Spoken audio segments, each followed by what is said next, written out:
बिहार के गया जिले से सामने आई गैंगरेप की एक घटना ने सबको शर्मसार कर दिया। यहां चलती एम्बुलेंस में महिला अभ्यर्थी के साथ गैंगरेप हुआ। और हुआ यूं कि होमगार्ड भर्ती के लिए महिला दौड़ में भाग लेने के लिए आई थी, लेकिन दौड़ के दौरान महिला अभ्यर्थी बेहोश होकर गिर गई। इसके बाद एम्बुलेंस बुलाई गई। इसी दौरान अस्पताल ले जाते समय रास्ते में एम्बुलेंस ड्राइवर और टेक्नीशियन ने महिला के साथ गैंगरेप किया। महिला अभ्यर्थी ने यह आरोप लगाया कि एम्बुलेंस में जो कर्मी थे उनके द्वारा उसके साथ दुर्व्यवहार और दुष्कर्म किया गया है। महिला की शिकायत पर पुलिस ने एम्बुलेंस ड्राइवर विनय कुमार और टेक्नीशियन अजित कुमार को गिरफ्तार कर लिया है। उत्तर प्रदेश के मुख्यमंत्री योगी आदित्यनाथ की कर्मस्थली गोरखपुर में किडनैपिंग की एक घटना से हड़कंप मच गया। 3 बदमाशों ने रिटायर्ड एयरफोर्स कर्मी अशोक जायसवाल को किडनैप किया और पत्नी से 1 करोड़ रुपए की फिरौती मांगी है। लेकिन यूपी पुलिस ने 12 घंटे के भीतर ही अशोक जायसवाल को बरामद कर उनके परिजनों को सौंप दिया। सही सलामत है, मिल लीजिए। अब ठीक है ना? अशोक जायसवाल के घर लौटते ही परिवार वालों की खुशी का ठिकाना नहीं रहा। उन्हें सही सलामत देखकर पूरा परिवार भावुक हो गया। परिजनों के मुताबिक शुक्रवार सुबह 5:30 बजे वो स्विमिंग करने के लिए घर से निकले थे और फिर लापता हो गए। इसके बाद किडनैपर्स ने फोन करके 1 करोड़ रुपए की फिरौती मांगी थी। हालांकि पुलिस ने उन्हें अगवा करने वाले तीनों किडनैपर्स को गिरफ्तार कर लिया है। बारिश के दिनों में देश भर के कई सरकारी स्कूलों के छात्र खौफ में हैं। जर्जर भवन कब गिर जाएं किसी को मालूम नहीं। राजस्थान के झालावाड़ के बाद सिरोही से भी एक प्राइमरी स्कूल का वीडियो सामने आया है, जिसमें स्कूल की छत का प्लास्टर जमीन पर गिरा हुआ दिखाई दिया। स्कूल के बरामदे की छत हो या कमरे की छत, जिधर भी नजर दौड़ाएंगे प्लास्टर की हकीकत सामने आ जाएगी।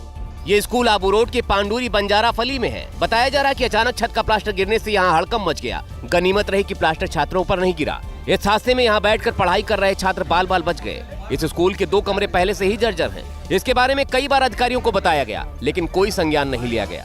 लगता है यहाँ भी झालावाड़ की तरह किसी हादसे का इंतजार है। राजस्थान के झालावाड़ में स्कूल हादसे के बाद एबीपी न्यूज की टीम ग्राउंड जीरो पर पहुंची तो वहां पर सब कुछ तहस नहस मिला। उस स्कूल में पढ़ने वाले छात्रों और कुक ने एबीपी न्यूज से स्कूल की हकीकत बताई। इसी स्कूल के मलबे में दबकर 7 बच्चों ने दम तोड़ दिया था।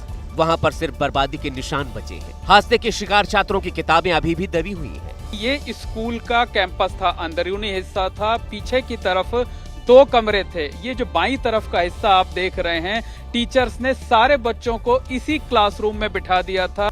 जो छात्र मौत को मात देकर बच गए, उनमें से कई छात्रों से एबीपी न्यूज की टीम ने बात की। एक छात्रा ने एबीपी न्यूज को बताया, सबसे पहले हमने मीना मैडम से और जावेद जी सर से कहा कि सर क्लास में पत्थर गिर रहे हैं, हमको बाहर जाने दो। आरोप है कि छात्रों की बातों पर शिक्षकों ने ध्यान नहीं दिया, जलेबी खाते रहे और शिकायत करने वाले छात्र को डांटकर कमरे में ही बैठा दिया। अगर उनकी बात सुन ली गई होती तो हादसे के शिकार बच्चे आज जिंदा होते।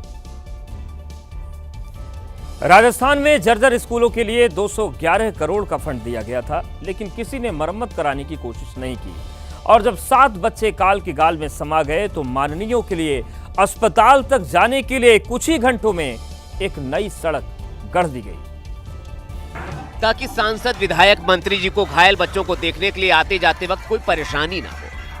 हादसे के बाद एक और अस्पताल में छात्र दम तोड़ रहे थे तो दूसरी ओर अस्पताल तक जाने वाली इस सड़क को आनन फानन में बनाया जा रहा था। देख सकते हैं कि ये जो रोड है ये नेताओं और मंत्रियों के लिए आने के लिए रोड बना दिया गया, यानी कि एक ही दिन में हाथों हाथ ही रोड बना दिया गया। लेकिन जो बच्चे एक जर्जर भवन में और खंडर में पढ़ रहे थे तो उनकी मांग को कभी जिला प्रशासन हो या शिक्षा विभाग ने उसको पूरा नहीं किया गया, जबकि निर्देश जर्जर स्कूलों को ठीक करने का था। लेकिन विभाग में पेंडिंग रह गई फाइलों की वजह से इस स्कूल की इमारत न सिर्फ टूटकर खंडर में तब्दील हो गई, बल्कि बच्चों की मौत की भी वजह बन गई।